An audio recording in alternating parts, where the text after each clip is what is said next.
নমস্কার, SS option trading একাডেমিতে আপনাদের সবাইকে স্বাগত। আমি নির্মল। আমরা 9 তারিখের যে অ্যানালাইসিস করেছিলাম, আমরা দেখবেন উটের প্রিমিয়াম মোটামুটি সাপোর্ট থেকে দুটো তিনটে ভালোই টার্গেট আপনাদের দিয়ে গেছে। আশা করি আপনারা অ্যাচিভ করতে পেরেছেন এবং প্রফিট লস যাই হোক আপনারা দিনের শেষে অ্যানালাইসিস করে দেখবেন কেন প্রফিট কেন লস হলো। আমরা আর যদি আমাদের এই অ্যানালাইসিস ভিডিও ভালো লেগে থাকে অবশ্যই আমাদের কমেন্ট করে জানাবেন এবং আমাদের এই চ্যানেলটিকে লাইক এবং সাবস্ক্রাইব করবেন।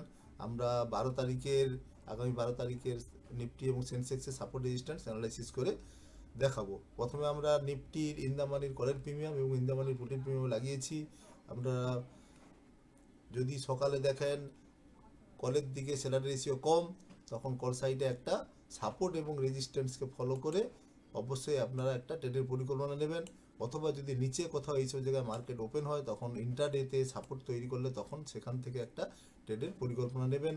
আর এই সব জায়গায় যদি প্রিমিয়াম উপরের দিকে উঠে যায় প্রথমেই, তখন আপনারা একটা কাজ হবে আপনার এই সব জায়গায় স্ট্রাইক প্রাইস চেঞ্জ করে, অর্থাৎ প্রিমিয়ামটা চেঞ্জ করে নতুন করে প্রিমিয়াম লাগিয়ে আপনাকে সাপোর্ট রেজিস্ট্যান্স লাগিয়ে সেখান থেকে একটা সাপোর্ট রেজিস্ট্যান্সের ফলো করে, আর যদি প্রাইস অ্যাকশন আপনার ফেভার থাকে তখন একটা কল সাইডে ট্রেডের পরিকল্পনা নেবেন। এটা গেল কল সাইডে।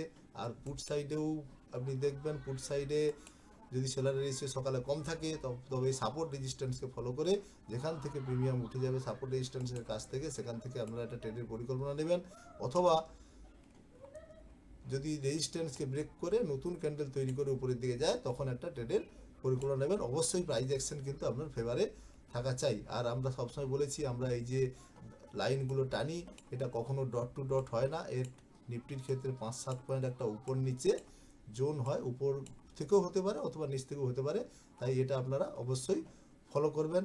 এটা গেল নিফটির অ্যানালাইসিস। এবার আমরা সেন্সেক্সের ইন্দামানির কলের প্রিমিয়াম লাগাচ্ছি বাম দিকে, আর ডান দিকে লাগাচ্ছি সেন্সেক্সের ইন্দামানি পুটের প্রিমিয়াম। এক্ষেত্রে আপনারা দেখবেন সাপোর্ট কিন্তু নিচে একটাই। যদি প্রিমিয়াম দেখা যায় নিচে কোথাও ওপেন হয় তখন কিন্তু আপনার ইন্টারডেতে সাপোর্ট তৈরি করে যদি উপরের দিকে যায় প্রিমিয়াম, তখন অবশ্যই একটা ট্রেডের পরিকল্পনা নেবেন। কিন্তু অবশ্যই সেলার রেশিও তখন কল সাইডে কম হওয়া চাই। আর এই সব জায়গায় যদি উপরের দিকে প্রিমিয়াম উঠে গিয়ে এই সব জায়গায় কোথাও চলে যায় তখন কিন্তু প্রিমিয়ামটা অনেক হাই প্রাইস হয়ে যাবে। তখন কিন্তু আপনারা আপনাদের স্ট্রাইক প্রাইসটা চেঞ্জ করে প্রিমিয়ামটা চেঞ্জ করে নতুন করে সাপোর্ট রেজিস্ট্যান্স লাগাবেন। এটা গেল কল সাইডে। আর পুট সাইডে যদি দেখেন সকালে পুট সাইডে সেলার রেশিও কম, তখন পুট সাইডে একটা সাপোর্ট এবং রেজিস্ট্যান্সকে ফলো করে অবশ্যই আপনারা একটা ট্রেডের পরিকল্পনা নেবেন। যদি সাপোর্ট থেকে উপরে উঠে ট্রেড পরিকল্পনা নেবেন, অথবা যদি রেজিস্ট্যান্সকে ব্রেক করে উপরের দিকে নতুন ক্যান্ডেল তৈরি করে উপরের দিকে যায় তখন একটা পুটের দিকে ট্রেডের পরিকল্পনা নেবেন। যদি জানার থাকে তো অবশ্যই আমাদের এই নম্বরে যোগাযোগ করে আমাদের সঙ্গে যোগাযোগ করতে পারেন। আমরা অবশ্যই আপনাদেরকে সাহায্য করব। নমস্কার।